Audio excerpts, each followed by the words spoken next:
따라하겠습니다. 내 안에 계신 성령님, 내 안에 계신 성령님 인정합니다. 인정합니다. 환영합니다. 환영합니다. 사랑합니다. 사랑합니다. 존중합니다. 존중합니다. 네, 방금 우리가 우리 안에 계신 성령님을 긍정하고 사랑하고 존중했습니다. 자, 근데 이 인정하고 환영하고 긍정하고 사랑하고 이 존중합니다를 한 단어로 바꿀 수 있는 게 뭘까요? 그게 바로 감사입니다. 내 안에 계신 성령님, 감사합니다. 자, 저희가 처음에 얘기할 때 이 그릿 열정과 끈기와 회복 탄력성과 이 소통 능력을 높여주기 위해서는 자신을 긍정하고 사랑하고 존중해야 되고 또 상대방도 긍정하고 사랑하고 존중해야 된다고 말씀드렸습니다. 그런데 이 감사, 자신 긍정, 타인 긍정, 자신 사랑, 타인 사랑, 자신 존중, 타인 존중 이렇게 딱 나누어지는데 감사는 나누어지지가 않습니다. 자신 감사, 타인 감사 이렇게 어색하죠. 왜냐하면 이 감사는 내가 감사를 받을 수 있는 자격이 있다는 자신 긍정과 타인의 후에 대한 감사, 즉 자기 긍정과 타인 긍정을 동시에 포함하고 있기 때문에 그렇습니다. 사실 이 감사는 자기 긍정, 사랑, 존중과 타인 긍정, 사랑, 존중을 모두 포함하고 있습니다. 긍정과 사랑과 존중을 우리가 실생활에서 이렇게 표현하기는 쉽지 않습니다. 만나서 존중합니다, 긍정합니다, 인정합니다 이렇게 말하기가 쉽지 않습니다. 그런데 실생활에서 우리가 이 존중, 긍정, 사랑을 쉽게 표현할 수 있는 단어가 있습니다. 그것이 바로 감사입니다. 감사는 얼마든지 이 실생활에서 우리가 표현할 수 있습니다. 그리고 우리나라에 그 고맙다라는 단어가 있죠. 고맙다. 이게 감사하다의 순우리말입니다. 고맙다. 근데 고맙다라는 말의 어원을 찾아보면 이 고맙다라는 말에는 감사하다와 함께 존중합니다 라는 그 어원이 함께 포함되어 있습니다. 고맙다 했을 때는 존중하고 감사합니다 라는 말의 표현인 것입니다. 하나님께서도 이거를 잘 알고 계셨던 것 같습니다. 우리 하나님께서 그래서 데살로니가서 5장 18절 같이 읽어보겠습니다. 범사에 감사하라. 이것이 그리스도 예수 안에서 너희를 향하신 하나님의 뜻입니다. 여기서 하나님의 뜻이라고 이렇게 번역된 이 헬라어 원어가 델레마라는 헬라어고 이 델레마는 델로라는 헬라어에서 나왔는데 자 우리가 앞에 고백한 것 중에서 우리가 하나님께서 갈망하는 것을 우리가 갈망하는 고백을 했죠. 여기서는 갈망입니다. 갈망에 가깝습니다. 즉 범사에 감사하라. 이제 앞에 항상 기뻐하라, 쉬지 말고 기도하라. 범사에 감사하라. 이것이 그리스도 예수 안에서 너희를 향하신 하나님의 갈망이라고 해석할 수 있습니다. 자, 우리가 하나님께서 갈망하는 것을 갈망한다면 감사는 우리의 것입니다. 감사가 바로 긍정, 사랑, 존중을 우리가 실생활에서 표현할 수 있는 실질적인 단어입니다. 근데 우리가 결국 이 감사, 긍정, 사랑, 존중이 결과적으로 우리를 이렇게 쏘아 올리는 기능을 하는데 과학적인 이유를 잠깐 살펴보면요. 또 이제 우리가 내면이 강화되기 위해서 우리의 마음 근력, 내면을 강화하기 위해서 필요한 세 가지 요소가 자기 조절력, 자기 동기력, 대인 관계력입니다. 우리가 알고 있는 회복 탄력성과 그릿, 그 다음에 소통 능력 있잖아요. 자기 조절력과 대인 관계력이 향상되는 게 바로 그 회복 탄력성입니다. 그리고 자기 조절력과 자기 동기력, 이것이 향상되는 것이 바로 그릿, 열정과 끈기 지수입니다. 그리고 보시면 자, 나와 나 자신, 다른 사람, 일, 세상 이 모든 다 관계성이 있잖아요. 여기에 이게 바로 이 자체가 소통 능력입니다. 나 자신과 소통 능력, 소통을 잘하는 것, 다른 사람과 소통을 잘하는 것, 일, 세상과 소통을 잘하는 것. 여기 소통 능력이 자기 조절력, 대인 관계력, 회복 탄력성을 높여주고 그리고 자기 조절력, 자기 동기력, 열정과 끈기 지수를 높여주는 것입니다. 자, 근데 이 모든 것의 근원이 되는 것은 존중입니다. 존중. 이 모든 것은 존중으로부터 시작되고 이 모든 마음의 내면을 강하게 하는 가장 핵심에는 존중이 있고 근데 문제는 이 존중을 실생활에서 잘 표현하기가 힘들기 때문에 우리는 이것을 감사를 통해서 할 수 있습니다. 감사. 우리가 긍정, 사랑, 존중, 감사를 하게 되면 실질적으로 우리 뇌에 변화가 일어납니다. 우리 눈이 있죠, 눈. 눈 바로 뒤에 있는 뇌 부분입니다. 이 부분. 이것을 내측 전두엽 피질이라고 합니다. 여기는 전두엽 피질이라고 되어 있는데 이 부분. 우리 눈 뒤에 있는 그 뇌가 내측 전두엽 피질이고요. 그 약간 뒤에 여기 이게 편도체가 있습니다. 의학적으로는 이제 이게 우리가 지금 하고 있는 존중, 감사, 긍정, 사랑이 중요한 이유인데 항상 짜증 내는 사람은 항상 편도체가 활성화되어 있고 이 부분은 항상 활성화되지 않고 굳어 있습니다. 그리고 항상 긍정하고 사랑하고 존중하고 감사하는 사람은 그 반대입니다. 이곳이 활성화되어 있고 편도체는 안정화되어 있습니다. 이게 우리가 존중하고 사랑하고 감사하고 긍정해야 하는 뇌과학적인 이유입니다. 바로 이 부분을 활성화시키고 내측 전두엽 피질을 활성화시키고 편도체를 안정화시키는 거, 뇌과학적으로는. 근데 이렇게 해주는 것이 뭐라고요? 바로 존중, 사랑, 긍정, 감사인데 실질적으로 우리가 실생활에서 이걸 표현하는 것은 감사입니다.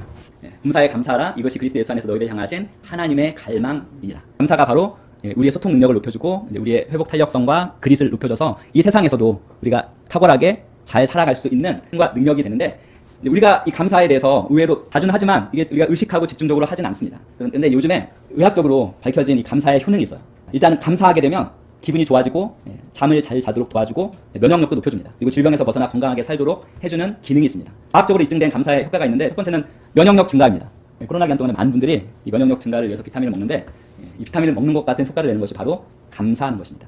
그리고 염증 완화 역시 과학적으로 밝혀진 것입니다. 그리고 혈압이 높으신 분은 혈압을 낮추는 기능이 있습니다. 그리고 고통 가운데 있는 분들, 만성 통증이 있는 분들은 또한 통증을 낮춰주는 기능이 있고 그리고 행복 호르몬 물질이라고 하는 세라토닌을 또 증가시켜주고 그리고 감사하면 인간관계가 개선됩니다. 소통 능력이 높아지는 것입니다. 그리고 문제 해결력, 그리고 창의력, 그리고 인지 능력도 향상하는 것이 과학적으로 밝혀진 것입니다. 그리고 이 감사는 불안과 두려움에 맞설 수 있는 그러한 또한 능력을 제공하는데 실험을 했다고 해요. 코로나 걸리기 전에 코로나에 대한 불안감이 항상 감사하는 사람은 코로나 걸리기 전에 코로나에 대한 불안감이 낮아요. 그리고 코로나 걸리고 나서는 그 불안감이 더 낮아져요. 무슨 얘기인지 아시겠죠? 항상 감사하는 사람은 코로나 걸리기 전에도 코로나에 대한 불안감이 낮고 코로나 걸리고 나서는 더 낮아집니다. 그런데 감사하지 않는 사람 가지고 실험을 했는데 코로나 걸리기 전에 코로나에 대한 불안감이 아주 높아요. 근데 걸린 후에는 더 높아집니다. 이것도 이 감사는 보통 웃음이나 하품이 전염성이 있다고 하잖아요. 근데 감사도 똑같이 전염성이 있습니다. 감사는 자기가 직접 감사를 받거나 감사하지 않아도 옆에 있는 사람이나 심지어 TV에 있는 사람들이 감사하고 감사받는 것을 지켜보는 것만으로도 아까 말씀드린 감사하게 되면 나타나는 긍정적인 효과, 전두엽 피질이 활성화되고 편도체가 안정화되는 그 효과가 그대로 일어나는 것입니다. 자, 이렇게 감사의 이 모든 효능을 들었잖아요. 근데 우리가 어떻게 감사할 수 있는가? 근데 이 감사의 모든 효능을 누리기 위해서는 억지 감사는 안 되고요.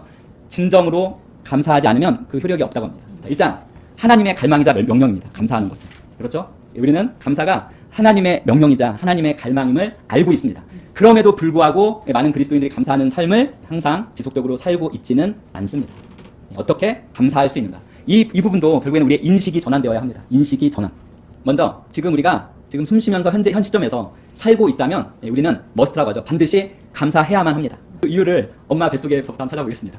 그 모든 포유류 중에서 인간만이 뱃속에 엄마 자궁 속에 담고 있는 그 임신 개월수가 가장 작다고 합니다.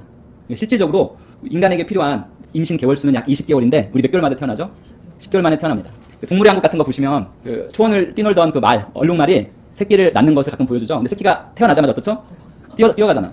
뛰어다니는 것을 종종 볼 수 있습니다. 근데 인간은 어떻죠? 인간은 태어나고 약 1년 동안은 걷지도 못할 뿐만 아니라 자생할 수 있는 능력이 전혀 없습니다. 그래서 최소한 태어나서 1년 동안은 누군가 어마어마하게 돌보고 사랑해주고 케어해주지 않았다면 인간은 생존하는 것 자체가 불가능한 존재로 태어난 것입니다. 지금 우리가 숨쉬며 살아있다는 것은 최소한 태어나서 1년 동안은 누군가가 엄청난 돌봄을, 사랑을 우리에게 주었다는 것을 의미합니다. 그래서 우리는 현재 살아 숨쉬는 것만으로도 감사할 수 있습니다.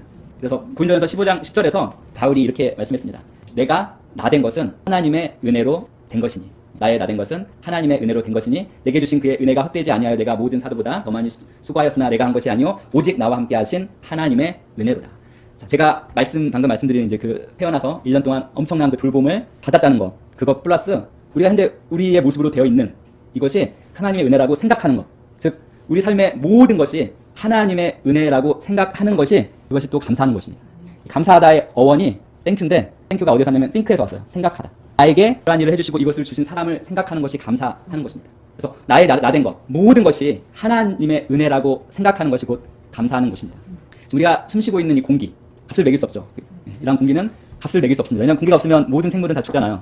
그런데 이 값을 매길 수 없는 이 공기는 우리에게 공짜로 주어졌습니다. 이것은 하나님의 은혜입니다. 우리가 이제 감사 의식이 이제 태어나서 감사 의식이 생기는 시기가 있는데 우리가 언제부터 감사할 수 있을까요? 태어나서 보통은 3살 반에서 4살 때부터 감사 의식이 생긴다고 합니다. 결국 그 태어나서 3살 반에서 4살 정도 됐을 때 그때가 자의식이 생기는 시기입니다. 자의식이 생긴다는 것은 상대방에 대한 의식이 생긴다는 의미입니다. 즉 상대방을 의식하게 되면서 상대방과 관계해서 나에 대한 의식이 생기는데 바로 이때 상대방과의 관계 안에서 이때부터 감사 의식도 이때부터 생깁니다. 즉 자의식이 생기고 감사 의식이 생기고 상대방에 대한 의식이 생긴다는 것은 공감할 수 있는 그런 능력이 생기는 시기거든요. 재미있는 실험이 있는데 제가 한번 질문을 드려볼게요. 셀리라는 여자와 앤이라는 여자가 있습니다. 같은 한 방에 있었는데 한 명은 바구니를 가지고 있고 한 명은 상자를 가지고 있어요. 근데 셀리라는 여자가 자기 빨간 공을 자기 바구니 속에 집어넣고 나갔어요. 그러니까 이제 여기 앤 혼자 남아있죠. 근데 앤이 나가면서 이 셀리의 그 바구니 속에 있는 빨간 공을 자기 상자에 넣어놓고 나가버립니다. 그리고 나서 이제 셀리가 돌아왔어요. 자, 셀리가 돌아와서 어디에서 자신의 빨간 공을 찾을까요? 어디에서 찾죠? 당연히 자기 바구니. 여기 계신 모든 분들은 정상적이시고 그리고 자의식이 있으시고 감사의식이 있으시고 그리고 공감 능력도 있습니다. 그런데 이거를 3살 반, 아까 말씀드린 3살 반 자의식, 상대방에 대한 의식, 감사의식, 공감 능력이 생기는 그 전에 아이들에게 물으면 아이들은 무조건 여기 찾습니다. 어른아이 있잖아요. 어른아이. 공감 능력이 안 되는 어른아이는 뭘까요? 감사의식, 타인을 공감하는 능력, 이것이 없을 가능성이 아주 큽니다. 즉 감사의식은 3살 반부터 생기고 그 감사의식이 생긴다는 것은 자의식이 있고 상대방의 의식이 있고 그때부터 소통하고 그리고 공감할 수 있는 능력이 커지는 그런 시기입니다. 그래서 범사에 감사하라. 이것이 그리스도 예수 안에서 너희를 향하신 하나님의 뜻이니라. 즉 감사의식을 갖게 될 때부터 그때부터 어떻게 보면 제대로 우리의 삶을 살 수 있는 그 시기. 제가 어제 그 쇼츠 하나 보내드렸죠, 쇼츠. 거기 보면 우리의 뇌 깊은 곳에는 엄마와 나를 이렇게 동일시하는 기제가 자리 잡고 있어서 어머니를 생각할 때 뇌에 아까 그 말씀드린 전두엽피질이 막 활성화되는 거예요. 활성화되면 긍정적인 변화가 일어나고 엄마에게 감사하는 것이 곧 나의 내면에 깊이 각인되어 있는 엄마와 동일시되는 그 부분에서 스스로를 긍정하고 스스로에게 감사하는 것과 같은 그런 효과를 갖습니다. 특별히 어린 시절 엄마의 모습이나 목소리를 기억하고 그 시절에 엄마에게 감사하는 마음을 갖는 것은 결국에는 자기 긍정, 타인 긍정, 결국 소통 능력, 회복 탄력성, 그립 지수를 높여주는 강력한 효과를 지니는데요. 근데 지금 보면 지금 어머니 돌아가셨잖아요. 그럴 때는 우리 자신의 그 목소리와 어머니의 목소리는 결국에는 우리 자신의 목소리와 같습니다. 그래서 우리가 스스로에게 어머니가 어렸을 때 나에게 사랑한다 하고 하는 그 목소리를 내가 내 스스로에게 해주면 되는 것입니다. 근데 그게 왜 중요하냐면 그렇게 하지 않으면 우리가 자존감이죠. 우리 스스로 가치 있게 생각하는 그 부분을 활성화시켜주지 못하게 되면 많은 부분 생을 이어가지 못하고 그 부분이 활성화되지 않으면 자살로 생을 마감하거나 이렇게 안 좋은 그러한 결과를 나타낸다고 합니다. 그런데 우리는 이 부분, 어머니와 이렇게 동일시되지만 우리는 또 한 분과 또 동일시됩니다. 바로 하나님. 하나님이 우리를 얼마나 사랑하시는지. 그것을 우리가 말씀을 통해서 우리는 그것을 듣고 있습니다. 그러면 하나님께 감사하는 건 또 뭐죠? 결국 동일시에 의해서 하나님께 감사하는 것은 내 자신을 긍정하고 내 자신을 가치를 올려주고 또 내 스스로에게 감사하는 것과 같습니다. 그런데 우리가 예수님을 지금 주님으로 모신 그런 인생을 살고 있잖아요. 근데 우리가 예수님을 주님으로 모신 내 인생의 선지자가 되지 않으면 결코 이 감사를 할 수 없다고 합니다. 결국 내 인생은 내가 내 인생의 선지자, 우리가 고백하는 고백집에 있는 것처럼 내가 내 인생의 선지자가 되지 않고서는 하나님 안에서 주체성 있고 내면이 강하지 않고서는 감사할 수가 없습니다. 진정한 감사를 할 수가 없습니다. 효과가 있는 감사를 할 수가 없습니다. 내 인생의 노예나 종으로 살아가서는 결코 감사를 할 수가 없습니다.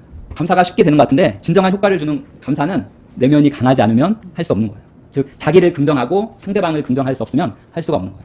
진정한 효과의 감사는 자기 긍정, 상대방 긍정, 사랑, 존중 할 수 있어야만 이 감사를 표현할 수 있는 것입니다.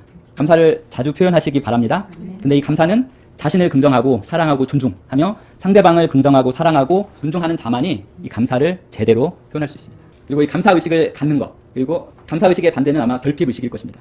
자, 우리가 기도할 때 결핍의식을 가지고 기도하느냐, 그리고 이 감사의식을 가지고 기도하느냐에는 엄청난 차이가 있습니다. 결핍의식을 가지고 구하면 구할수록 더 결핍하게 됩니다. 하지만 감사의식, 축복의식을 가지고 우리가 구하면 이 감사의식에는 결국에는 우리가 하나님께서 우리에게 모든 것을 이미 주셨다는 그런 의식입니다. 이미 하나님께서 나에게 충분한 것을 주셨고 나는 이미 충만하다. 이 감사의식을 가지고 구하면 감사할 거리가 더 늘어나고 더 받게 됩니다. 하지만 하나님께서 우리에게 모든 걸 다 주셨다는 이 의식이 아니라 아직 무언가 부족한 이 결핍의식으로 간구하는 자는 구하면 구할수록 더 결핍해지는 결과가 나타납니다. 그래서 우리가 하는 유일한 기도가, 모든 기도가 다른 것 다 제외하고 감사합니다 라는 한마디일지라도 그것은 충분하다고 합니다. 우리는 이미 하나님의 선하심과 인자하심의 그 은혜 가운데 살고 있습니다. 어떻게 보면 이 그리스도인으로서 우리가 살아갈 때 우리가 가진 이 신앙에 부응하지 못하는, 어떻게 보면 이 신앙을 가졌음에도 우리가 부응하지 못하고 어떤 우리의 삶에 대해서 부정적으로 생각하는 것은 우리가 여러 가지 그런 삶에서 고통을 받기 때문이 아니라 우리가 받은 것을 인식하지 못하기 때문입니다. 우리는 이미 충분하고 충만합니다. 나된 것은 하나님의 은혜입니다. 이 고백은 오직 감사의식에서 나올 수 있습니다. 한가운데 이 감사를 더욱더 잘 표현하고 이 감사가 주는 그 효능을 성도님들이 다 마음껏 누리고 그리고 더 감사로 말미암아 더 큰 은혜와 축복 가운데 나가시기를 예수님의 이름으로 축원드립니다. 존중의 삶의 결국 실천은 감사의 적극적인 표현입니다. 최대한 항상 감사를 표현하고 감사의식을 갖는 우리 모든 성도님들 되기를 예수님의 이름으로 축원드립니다.